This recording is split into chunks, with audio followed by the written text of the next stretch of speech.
এটা একটা গুরুত্বপূর্ণ চ্যাপ্টার, বোঝা যাচ্ছে তো। ইকোনমিক্সের এখান থেকে কোশ্চেন এলে এখান থেকেই বেশি আসে, আর দু একটা চ্যাপ্টার আছে সেখান থেকে বেশি আছে।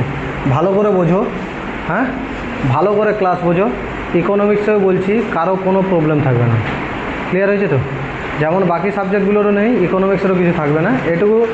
এটুকু দায়িত্ব নিয়ে আমি বলছি, দায়িত্ব আমার বোঝানোর, ক্লাস মন দিয়ে শোনার দায়িত্ব তোমাদের, বোঝার দায়িত্ব মন দিয়ে তোমাদের, পড়া করার দায়িত্ব তোমাদের, খাতায় অপশানে ঠিক করার দায়িত্ব তোমাদের, সব কিছু তোমাদের দায়িত্ব, শুধু বোঝানোর দায়িত্ব আমার, তাই তো।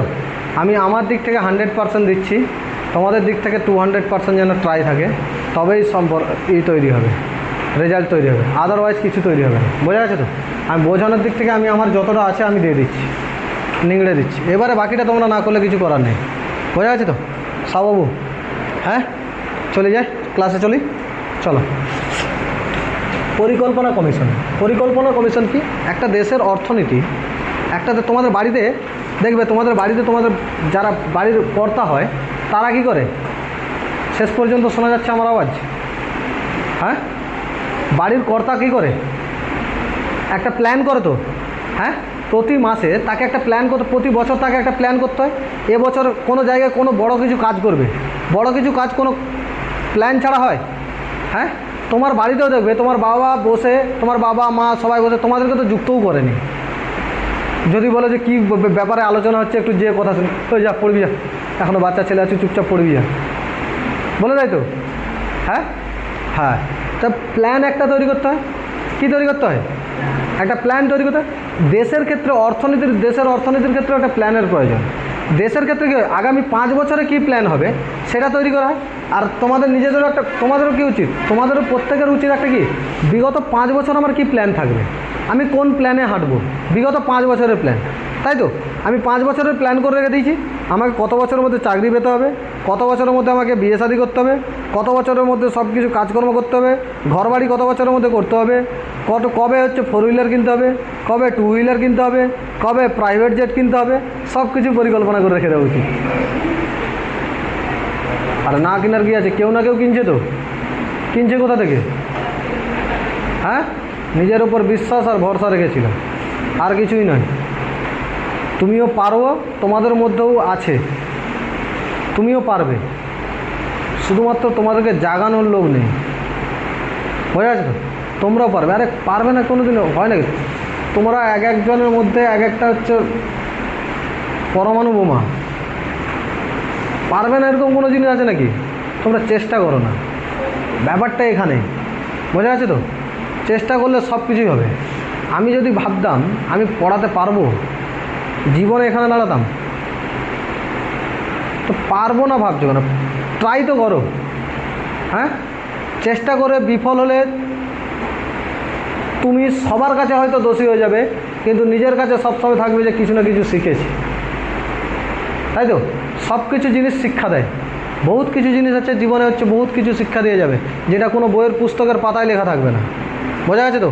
ভালো করে দেখো, পরিকল্পনা কমিশন বোঝা গেছে। তাহলে একটা কোনো দেশের অর্থে, দেশকে ডেভেলপমেন্ট করতে গেলে কি দরকার? পরিকল্পনার প্রয়োজন। হ্যাঁ, দেশের ক্ষেত্রে তোমার বাড়ির লোকই পরিকল্পনা করে।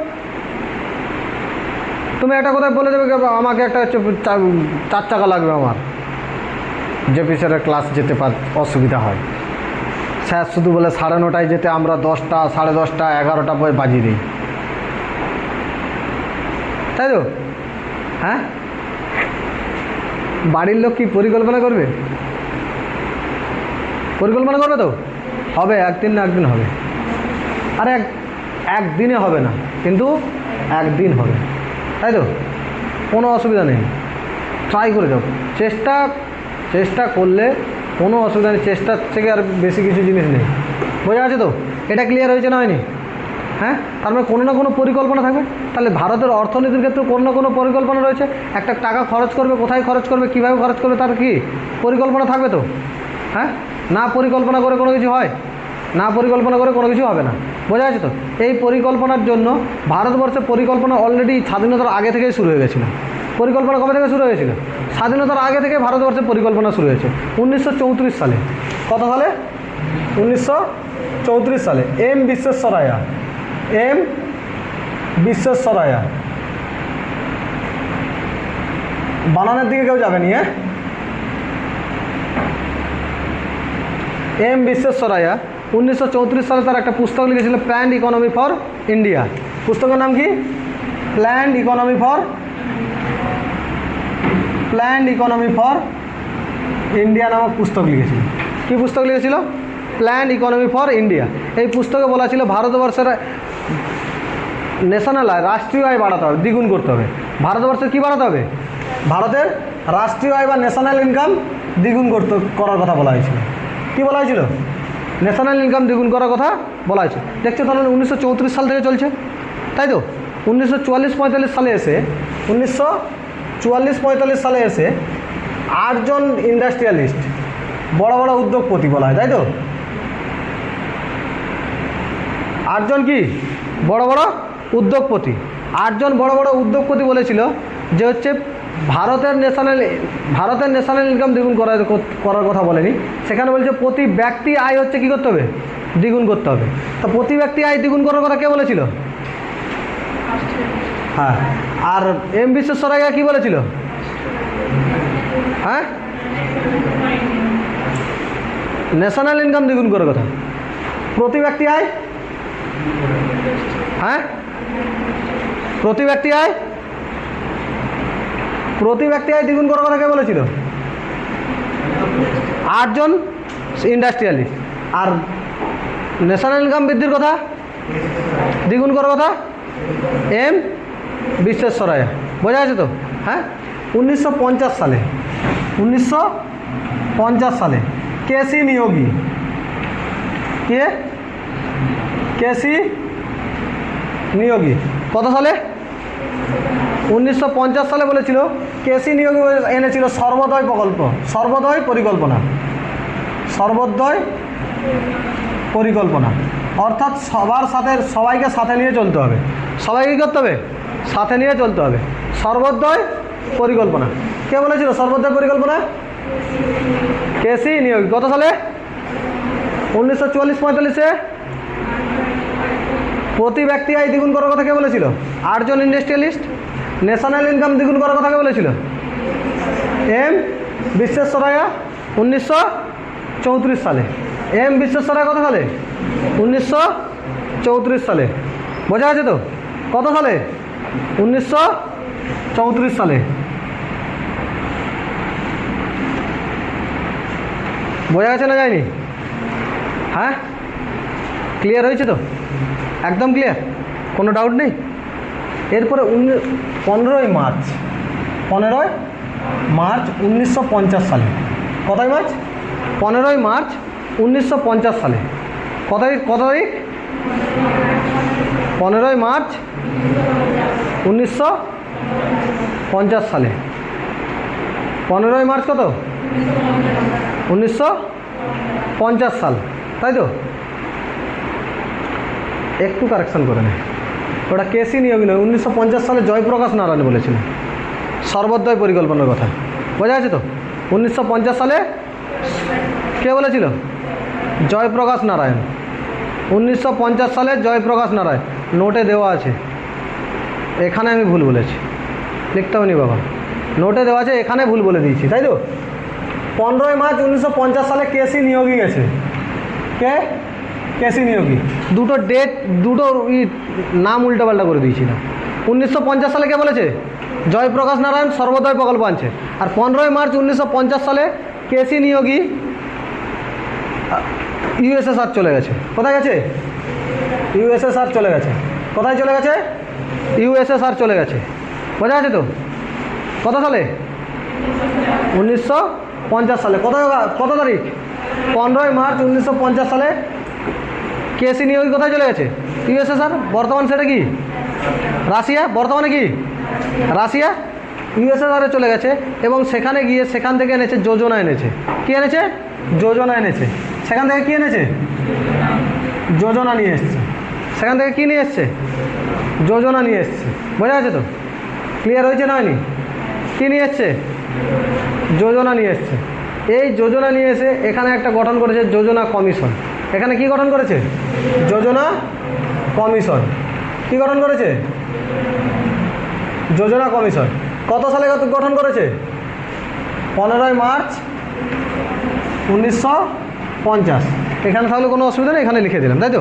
15ই মার্চ 1950 সালে গঠন করেছে কি? যোজনা কমিশন। কি গঠন করেছে? যোজনা কমিশন। আর এই যোজনা কমিশনের হেড হতো, সভাপতি হতো কি জানিস তো, বা অধ্যক্ষ লিখি, চেয়ারম্যান। অধ্যক্ষ ছিল আমাদের প্রধানমন্ত্রী হয়। কে হয়? প্রধানমন্ত্রী। যোজনা কমিশনের প্রধান অধ্যক্ষ কে হয়? আর উপাধ্যক্ষ হয় কোনো বড় একজন কেউ অর্থনীতিবিদ, সে উপাধ্যক্ষ হয়। প্রথম হয়েছিল প্রধানমন্ত্রী হয়েছিল আমাদের জওহরলাল নেহরু, আর উপাধ্যক্ষ হয়েছিল গুলজারিলাল নন্দ। উপাধ্যক্ষ কে হয়েছিল? গুলজারিলাল নন্দ। উপাধ্যক্ষ কে হয়েছিল? অধ্যক্ষ কে হয়েছিল? আর অধ্যক্ষ প্রধানমন্ত্রী, উপাধ্যক্ষ যে কেউ হতে পারে। প্রথম হয়েছিল গুলজারিলাল নন্দ, যাকে মনে হয় তাকে নিয়োগ করা হয়, তাই তো? যে অর্থনীতিতে খুব জ্ঞান থাকা দরকার, বোঝা গেছে তো? তুই ভাব, অধ্যক্ষ আর উপাধ্যক্ষ শেষ, তাই তো? তোর গ্রামে কি প্রবলেম হবে প্রধানমন্ত্রী জানবে? হ্যাঁ, তোর রাজ্যে কোনগুলো বড় বড় প্রবলেম সেগুলো তোর রাজ্যের মুখ্যমন্ত্রী জানবে, প্রধানমন্ত্রী তো জানবে না। প্রথম পরিকল্পনা এই 1950 সালে প্রথম পঞ্চবার্ষিকী পরিকল্পনা আনা হয়, যে 5 বছরে একটা করে কি তৈরি করবে? পরিকল্পনা তৈরি করব। প্রতি কত বছর? 5 বছর অন্তর অন্তর একটা কি তৈরি করব? পরিকল্পনা তৈরি করব। প্রথম পঞ্চবার্ষিকী পরিকল্পনা 1951 সালে আনা হয়েছিল 1956 সাল পর্যন্ত। কত সাল পর্যন্ত? 51 থেকে 56 সাল পর্যন্ত আনা হয়েছিল। 51 থেকে কত? 56 পর্যন্ত প্রথম পঞ্চবার্ষিকী পরিকল্পনা আনা হয়েছিল। এতে কৃষির ওপর জোর দেওয়া হয়েছিল। কার উপর জোর দেওয়া হয়েছিল? কৃষির ওপর। এটা যে মডেলের ওপর ভিত্তি করে তৈরি করা হয়েছিল তার নাম হচ্ছে Herald Doval model. Herald Dover মডেলের ওপর ভিত্তি করে তৈরি করা হয়েছিল। জোর কার উপর দেওয়া হয়েছিল? কৃষির উপর জোর দেওয়া হয়েছিল। কার উপর জোর দেওয়া হয়েছিল? তোর এলাকায় কি প্রবলেম হবে বা তোর রাজ্যে কি প্রবলেম, কৃষি বিদ্যালয় প্রয়োজন না প্রয়োজন নয়, তোর রাজ্যে কিসের প্রয়োজন নেই, সেটাকে একমাত্র কি জানবে? তোর রাজ্যের মুখ্যমন্ত্রী জানবে, প্রধানমন্ত্রী তো আর জানতে যাবে না। এই জন্য এটা পুরো ফ্লপ হয়ে গেছিল। কী হয়ে গেছিলো? ফ্লপ হয়ে গেছিলো। শুধুমাত্র প্ল্যান করে দিয়ে প্রধানমন্ত্রীরা কাকে দায়িত্ব দেওয়া হয়ে যেত? উপাধ্যক্ষ যে ছিল, দুজনে প্ল্যান করলো, দুজনে ভুল কি ঠিক কিছু দেখতে পাচ্ছে? কিছু করতে পারেনি। তা ভুল আছে না ঠিক আছে না কি হয়েছে কিছু দেখতে পাইনি। তো কী করেছে বলছে, আচ্ছা 1 মিনিট হতে থাক, বাইরে যত বৃষ্টি হবে তত বড়। হ্যাঁ, কী বলছো? বল বাবা, কী বলছিস? কিচ্ছু বলিস? সরি, কিচ্ছু বলিস নি?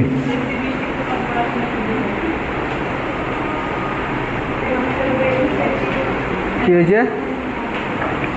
শোনো, চলো ক্লাসে। 1951 থেকে 56 পর্যন্ত কার মডেল? হেরাল্ড ডোভার মডেল হয়েছিল। কৃষির ওপর জোর দেওয়া হয়েছিল। দুজন ব্যক্তি পুরো ভারতবর্ষের কৃষি কিসের উপর ডিপেন্ড করবে দেখতে পাবে না। এই জন্য বলা হয়েছে 1952 সালে, কত সালে? 1952 সালে আনা হয়েছে কি?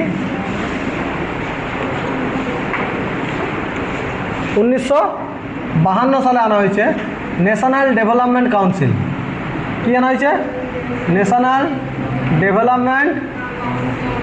Development council. 6ই আগস্ট। কত তারিখে? 6ই আগস্ট 1952 সালে ন্যাশনাল ডেভেলপমেন্ট কাউন্সিল আনা হয়েছে। এতে বলা হয়েছে অধ্যক্ষ থাকবে কে? প্রধানমন্ত্রী। অধ্যক্ষ কে থাকবে? পিএম। এছাড়াও কে থাকবে? সমস্ত রাজ্যের মুখ্যমন্ত্রী থাকবে। কে থাকবে? সমস্ত রাজ্য কেন্দ্রশাসিত অঞ্চল যেখানে যা কিছু আছে সবার মুখ্য যারা আছে মুখ্যমন্ত্রী তারা আসবে। লেফটেন্যান্ট গভর্নর যেখানে আছে সেখানে লেফটেন্যান্ট গভর্নর থাকবে।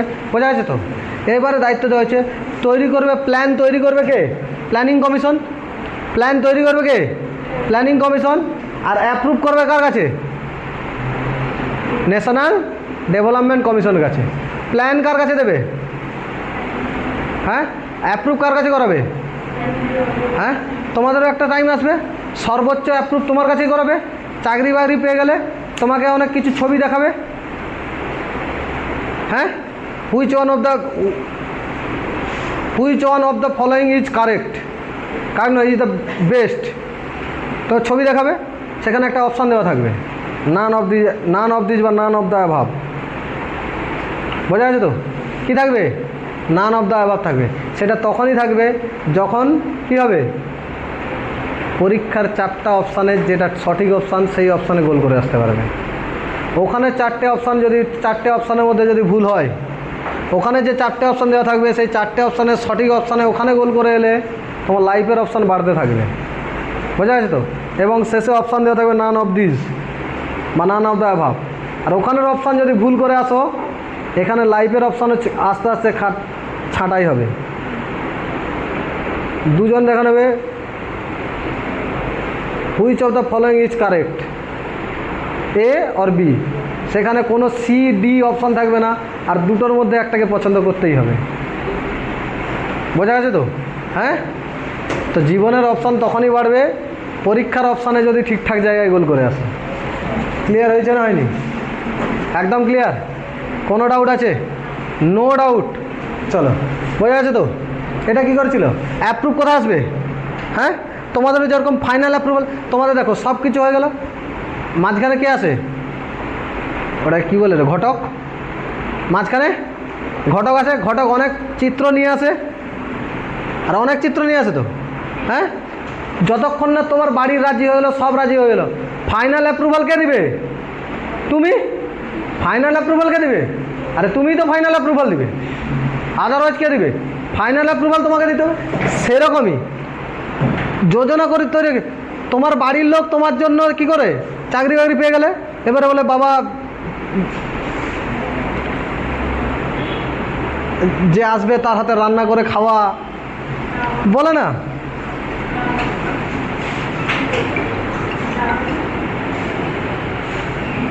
না বলুন।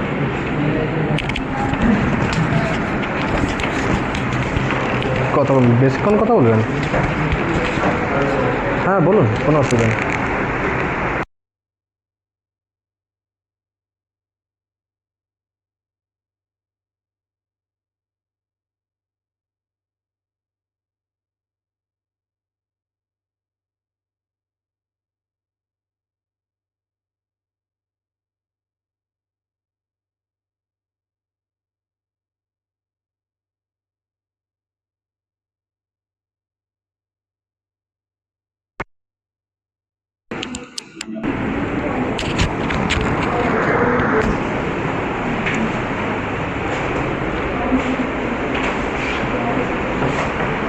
তাহলে ফাইনাল অ্যাপ্রুভাল কে দেবে? বোঝা গেছে তো? হ্যাঁ, প্ল্যান বানাবে কে? যোজনা কমিশন। হ্যাঁ, যাকে আমরা প্ল্যানিং কমিশন বলি। কিন্তু ফাইনাল অ্যাপ্রুভাল আসবে কার কাছে? হ্যাঁ, এনডিসি, ন্যাশনাল ডেভেলপমেন্ট কাউন্সিল।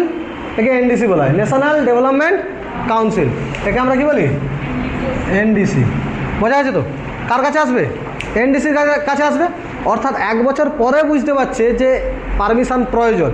এই জন্য কী হয়েছে, 1952 সালে এনডিসি গঠন করা হয়েছে। কিন্তু প্ল্যান কবে থেকে লাগু হয়ে গেছে? 51 থেকে 56 পর্যন্ত। বোঝা গেছে তো? তাহলে প্রথম পঞ্চবার্ষিকী পরিকল্পনার মূল ভিত্তি কী ছিল? কৃষি। মূল ভিত্তি কী ছিল? কৃষি ছিল। মূল ভিত্তি কী ছিল? কৃষি ছিল। ক্লিয়ার হয়েছে না হয়নি? হ্যাঁ, কৃষির উপর সবথেকে বেশি জোর দেওয়া হয়েছিল। কোন মডেলের উপর ভিত্তি করে? কোন মডেলের উপর ভিত্তি করে?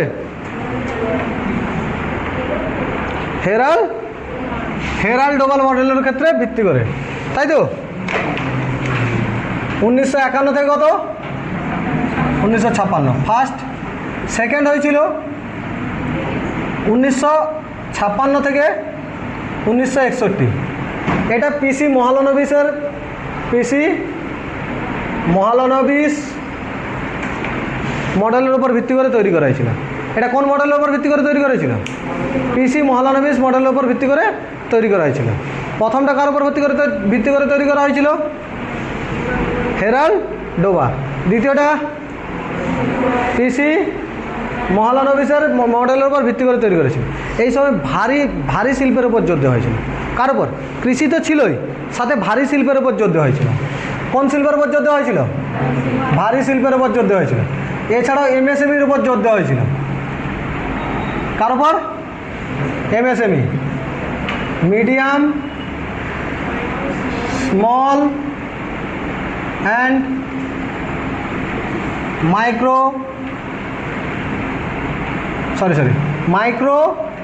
Small and medium enterprise.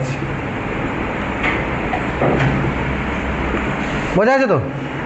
Micro small and medium enterprise. বোঝা যাচ্ছে তো? হ্যাঁ, কার? প্রশান্ত চন্দ্র। এটার ফুল ফর্ম দরকার নেই বাবা, তোটা লিখছি নোটে পিসি লিখা আছে বলে তুই ফুল ফর্ম লিখ। আরে ওর ফুল ফর্ম দরকার নেই, এর ফুল ফর্ম এমএসএমইর ফুল ফর্ম কি? Medium small and micro enterprise. বোঝা গেছে তো? এটুকু ক্লিয়ার হয়েছে? একদম ক্লিয়ার? হ্যাঁ, চলো। এর উপর জোর দেওয়া হয়েছিল কিসের উপর? ভারী শিল্পের উপর। এই সময় 3টে ভারী শিল্প তৈরি করা হয়েছিল। কোথায় কোথায় তৈরি করা হয়েছিল? 3টে ভারী শিল্প কোথায় তৈরি হয়েছিল? 3টে ভারী শিল্প কোথায় তৈরি হয়েছিল? হ্যাঁ, আমাকে ভগবান একটা দিব্য দৃষ্টি দিয়েছে। বোঝা গেছে তো? ভগবান আমাকে প্রচুর বড় একটা দিব্য দৃষ্টি দিয়েছে। পেছনেও আমার চোখ লাগানো আছে, বুঝতে পারছিস তো? পেছনেও আমার চোখ লাগানো আছে। আমি ঘুরে গেলে পেছনেও দেখতে পাই। এখানে ঢাকা আছে, চুল দ্বারা ঢাকা দেওয়া আছে, কিন্তু দেখা যায় এখানে। ভারী শিল্প কি বোঝা গেছে তো? হ্যাঁ, ক্লিয়ার হয়ে যাবে। ভারী শিল্প তো বলিনি, এখন ক্লিয়ার হবে কোথা থেকে। কি কোথায় কোথায়? দুর্গাপুর, হ্যাঁ, ভিলাই আর দুর্গাপুর, বোকারো বলছি, ভিলাই আর কোথায়? আর আজকেই পড়ালাম রাউরকেল্লা। এই তিনটে কোথায় কোথায় স্থাপন, কোন, এটা কার সহায়তায় গড়ে উঠেছে? Villi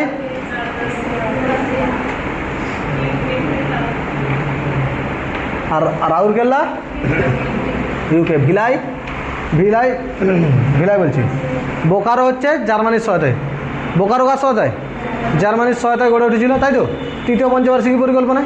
clear? হ্যাঁ, ও শুধু বারবার ভুল হয়ে যায় কেন বল দেখি আমার? রাউরকেল্লা বোঝা আছে? হ্যাঁ, রাউরকেল্লা বোঝা আছে? ক্লিয়ার হয়েছে না হয়নি? রাউরকেল্লা ক্লিয়ার হয়েছে তো? Durgapur, villi, Rourkela, Durgapur, villi, Rourkela, Germany. এটা দ্বিতীয় পঞ্চবার্ষিকী পরিকল্পনা খুবভাবে সফল হয়েছিল, তাই তো? এরপর দেখো তৃতীয় পঞ্চবার্ষিকী পরিকল্পনা কত থেকে কত হবে? 61 থেকে 66। কত থেকে কত? 61 থেকে 66। 61 থেকে কত? 66। এই সময় থার্ড পঞ্চবার্ষিকী পরিকল্পনায় কি গঠন হয়েছিল? হ্যাঁ, বোকারো স্টিল প্ল্যান্ট তৈরি হয়েছিল কোথায়? ঝাড়গ্রামে।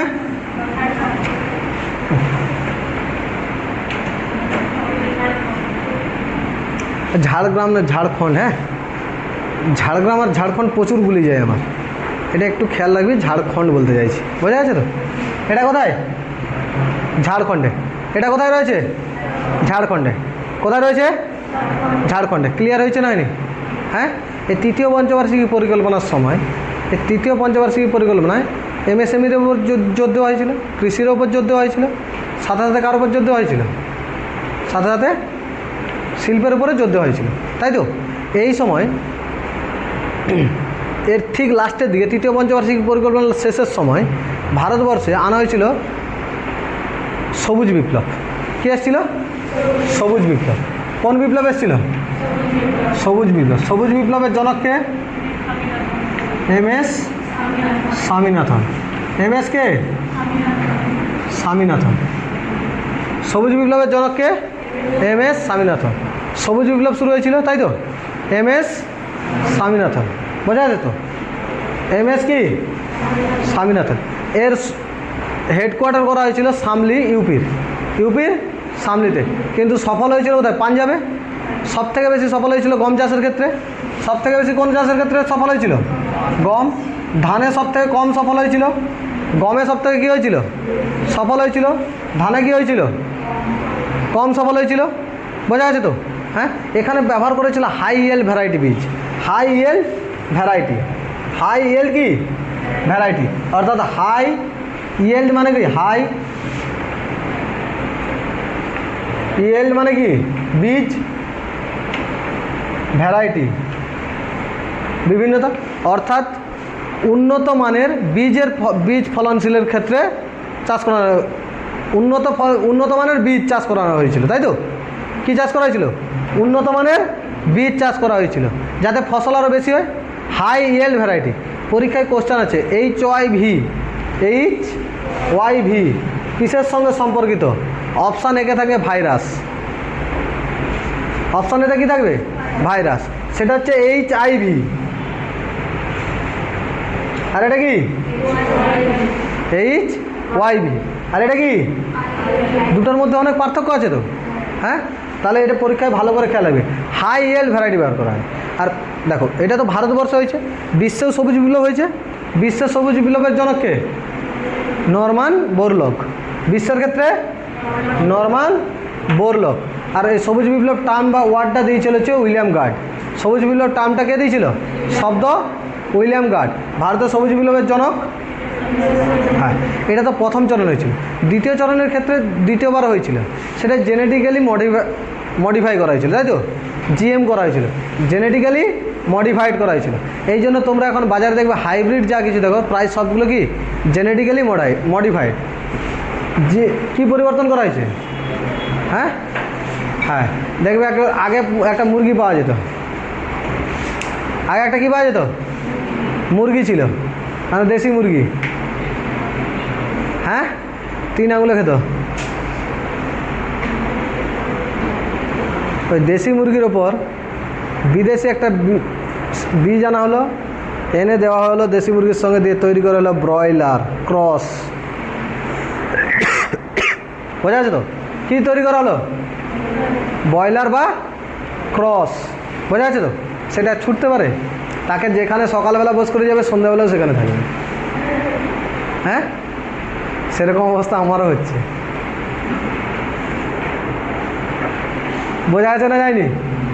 একদম ক্লিয়ার? কোনো ডাউট নেই তো?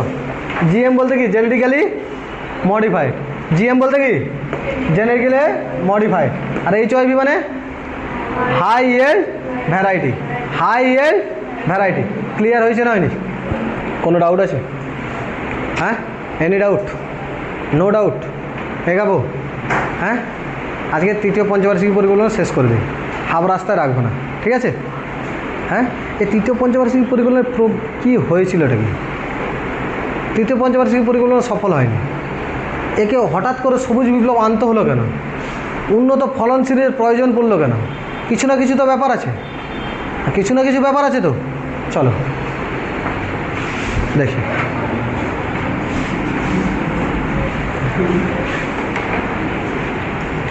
এই 1961 সালে তৃতীয় পঞ্চবার্ষিকী পরিকল্পনা শুরু হয়েছে। কত সালে? 1961 সালে। 62 সালেই চায়না আক্রমণ করে দিয়েছে ভারতের উপর। কে আক্রমণ করে দিয়েছে? চায়না ভারতের উপর আক্রমণ করে দিয়েছে। কত সালে? হ্যাঁ, 1962। কত সালে? 1962। জওহরলাল নেহরু যখন ভারত স্বাধীন হয় না, তখন জওহরলাল নেহরু বলছিল হিন্দি চিনি ভাই ভাই। বোঝা গেছে তো? কী বলেছিল? হিন্দি চিনি ভাই ভাই। যুদ্ধই করতে চাইতো না জওহরলাল নেহরু, কারণ সবে সবে ভারত স্বাধীন হয়েছে, তাই তো? ওই সময় সব থেকে লোল ছিল হচ্ছে ওর স্বরাষ্ট্রমন্ত্রী KC মেনন। ওই সময় যখন যুদ্ধ করতে আসে তখন নেপালে ছিল হচ্ছে প্রধানমন্ত্রী, ইংল্যান্ডে ছিল হচ্ছে স্বরাষ্ট্রমন্ত্রী। যুদ্ধ হবে নি? রক্ষামন্ত্রী, যুদ্ধ হবে নি? আরামসে যুদ্ধ হবে, প্রচুর পরিমাণে যুদ্ধ হবে।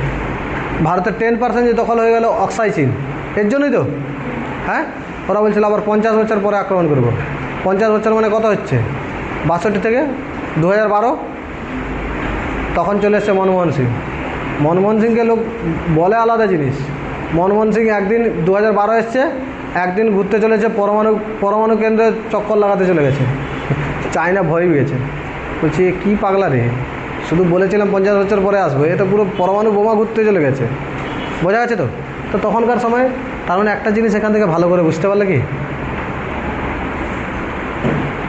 তুমি তোমার 10 জন বন্ধুকে চিনতে পারো, কোনো অসুবিধা নেই, কিন্তু শত্রুকে চিনে রাখাটা খুব জরুরি। বোঝা গেছে তো? শত্রুকে চিনে রাখা খুব জরুরি। বন্ধুকে চেনো না চেনো কোনো অসুবিধা নেই। ক্লিয়ার হয়েছে না হয়নি? হ্যাঁ হ্যাঁ, বোঝা গেছে তো? দেখবে কিছু কিছু মানুষ আছে তোমার মুখের সামনে খুব খুব ভদ্রভাবে থাকবে, তাই তো? আরে আছে, আমি এর বহু লোক ফেস করেছি, জীবনে বহু ফেস করেছি। এখন তো প্রকাশ্যে প্রমাণ পাচ্ছি, আমার কাছের সামনে এসে প্রচুর লোক খুব সুন্দর কথা বলে, পেছনে আরেক কথা বলে আমার। আর যাদেরকে বলে তারা এসে আমাকে বলে। আর তুমি বন্ধুকে চেনো না চেনো, শত্রুকে সবসময় চিনে রাখবে। বোঝা গেছে তো? আর সবসময় সাইড করতাম। শত্রু মানে কি, একদম টোটালি সাইড। বোঝা গেছে তো? একদম ক্লিয়ার? কোনো ডাউট আছে? হ্যাঁ, দেখতে পেয়েছি তো? চায়নাকে কী হতো, হিন্দি চিনি ভাই ভাই করতো, এসে পিছন দিক দিয়ে ছোড়া মেরে দিচ্ছে। কে? চায়না। কারণ কি বলো তো? তুমি একমাত্র তোমার বন্ধুই তোমার সমস্ত কিছু জানে, তাই তো? আর কেউ কিছু জানবে? হ্যাঁ, আমার মতো হলে তো আমার বন্ধুও জানেনি কিছু। বোঝা গেছে তো? আমি ছাড়া আমাকে কেউ আর চেনে না। যদি তুমি মনে করো যে তুমি আমাকে চিনে যাবে, তাহলে সব থেকে বড় ভুল ভাবছো তুমি। আমি ছাড়া আমাকে কেউ চিনেনি, আমিও ঠিক করে চিনতে পারিনি এখনো নিজেকে। 61 থেকে কত 66, 1962 সালে কী হয়েছে? চায়না যুদ্ধ করে নিয়েছে। এই চায়নার দুঃখে শোকে পড়ে গেছে। কে? একদম শোকে পড়ে গেছে। কে? হ্যাঁ, জওহরলাল নেহরু। জওহরলাল নেহরু মারা গেছে, বলছে চায়নাকে কত বন্ধু ভাবতাম, এসে যুদ্ধ করে নিল। শোকে মারা গেছে কে? জওহরলাল নেহরু। কে মারা গেছে? জওহরলাল নেহরু। কে মারা গেছে? জওহরলাল নেহরু। এটা দেখা দেখি, শোন, এটা দেখা দেখি পাকিস্তানও লাফাচ্ছে, বলছে আমরাও আন্দোলন করব। আমরাও কি করব? আন্দোলন করব। ইন্ডিয়া ভার্সাস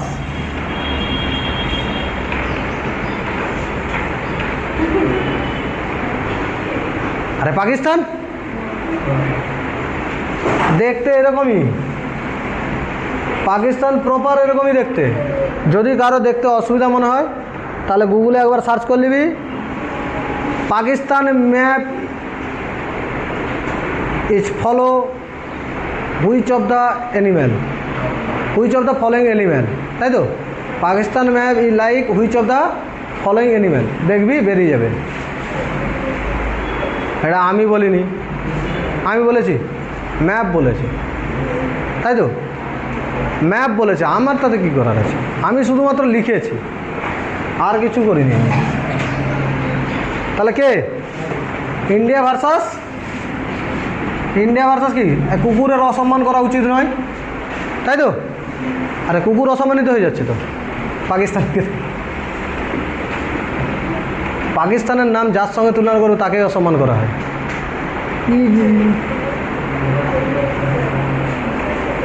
ভালো করে যে আবার ব্রাশ করতে হবে, পাকিস্তানের নাম নেওয়া মানে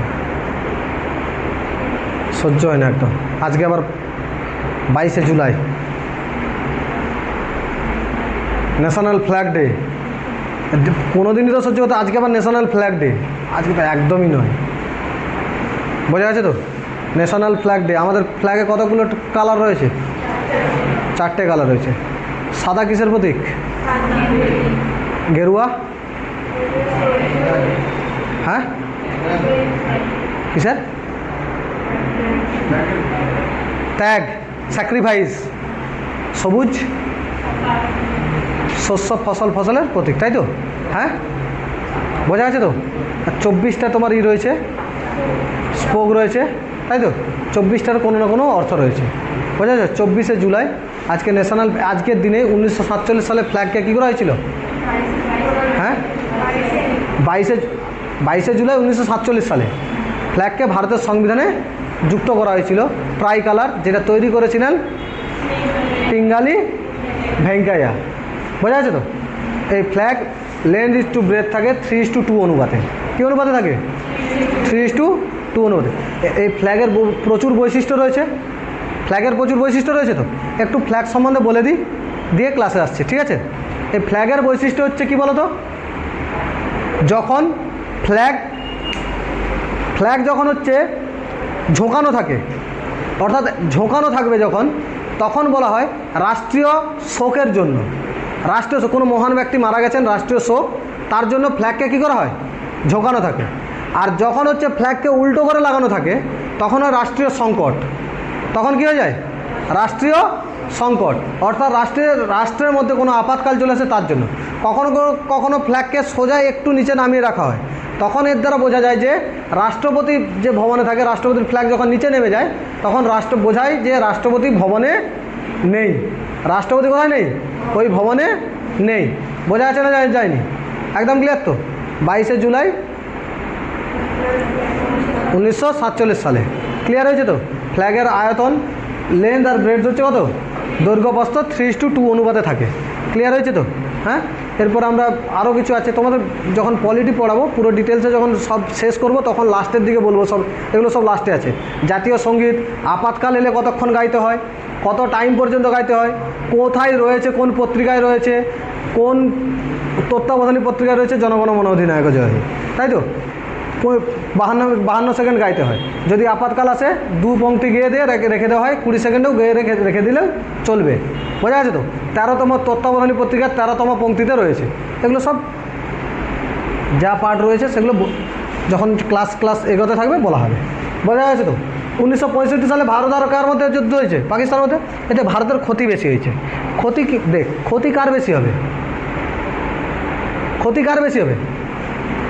যে বেশি ভেতর পর্যন্ত যাবে। কোনো কিছু জিনিসের ক্ষেত্রে তুই যত বেশি ভেতরে যাবি, তোরই ক্ষতি হবে। সে সম্পর্ক হোক বা দেশ হোক, বোঝা গেছে তো? যে বেশি ভেতরে যাবে সে কী হবে? আর তুই সম্পর্ক নিয়ে প্রচুর কিছু ভেবে নিয়েছিস, বেরোতে তোর টাইম লাগবে। যত তাড়াতাড়ি জুতো খেয়ে নিবি তত তাড়াতাড়ি ভালো, বোঝা গেছে তো? আর যত বেশি ভেতরে ডিপে যাবি তত বেশি কষ্ট পাবি, বোঝা গেছে তো? সে সম্পর্ক হোক আর দেশ হোক, ক্ষত তোকে হতেই হবে, বোঝা গেছে তো? ক্ষত তোমাকে হতেই হবে। বেশি ক্ষত হয়ে যাবে, তাই তো? যে ভারত কী হয়েছে? বেশি ভেতরে প্রবেশ করে গেছে। ভারত কী হয়েছে? বেশি ভেতরে প্রবেশ করে গেছে। আর বেশি ভেতরে প্রবেশ করে গেছে মানে ভারতের ক্ষয়ক্ষতি বেশি হবে তো? হ্যাঁ, ভারত বেশি জমি অধিগ্রহণ করেছিল।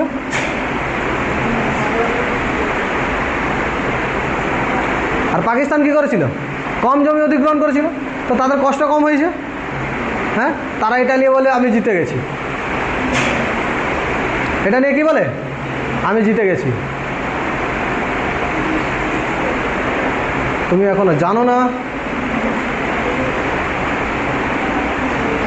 এই শোনো মনে, তুমি এখনো জানো না যেটাকে তুমি তোমার জয় ভাবছো সেটা আসলে কিছুই নয়, বোঝা গেছে তো? পাকিস্তান ওটাকে ভাবছিল তো, আর জয় লাভ করে গেছি, আনন্দে লাফাচ্ছিল তো।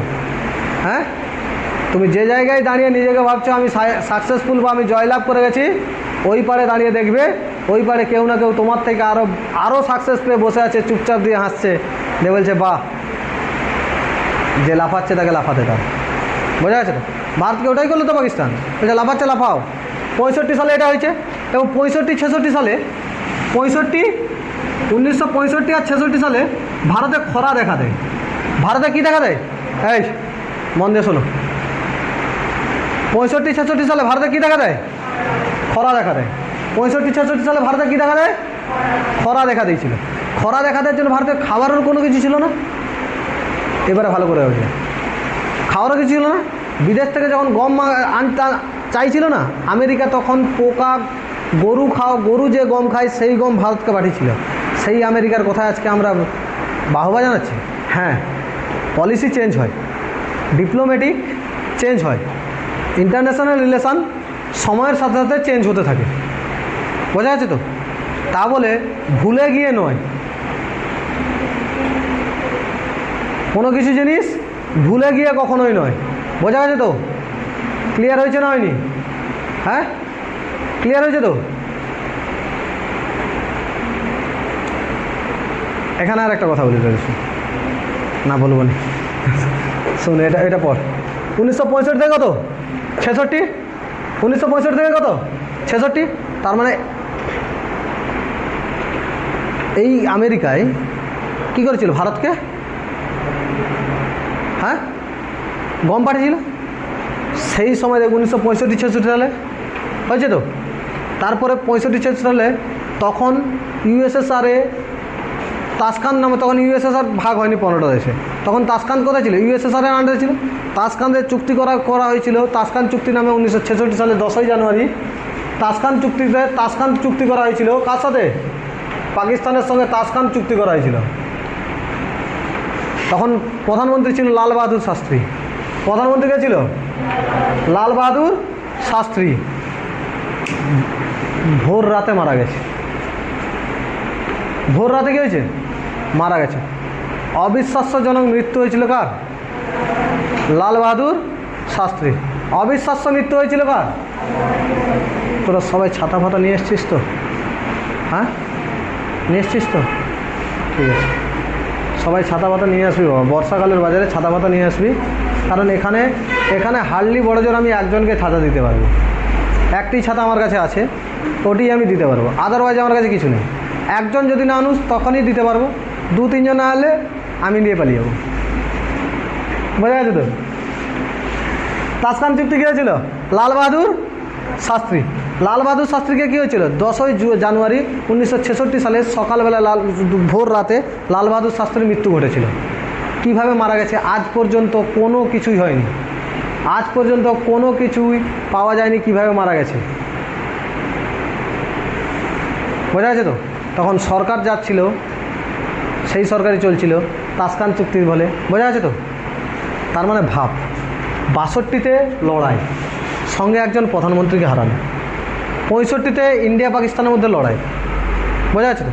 66তে 1965-66 সালে খরা। তাসখান চুক্তির মাধ্যমে আরও একটা প্রধানমন্ত্রীকে হারালো। কোন পঞ্চবার্ষিকী পরিকল্পনায় পরপর 2জন প্রধানমন্ত্রীকে হারিয়েছি আমরা? তৃতীয় পঞ্চবার্ষিকী পরিকল্পনায়। এই সময় ভারতবর্ষে খাওয়ার কিছু ছিল না।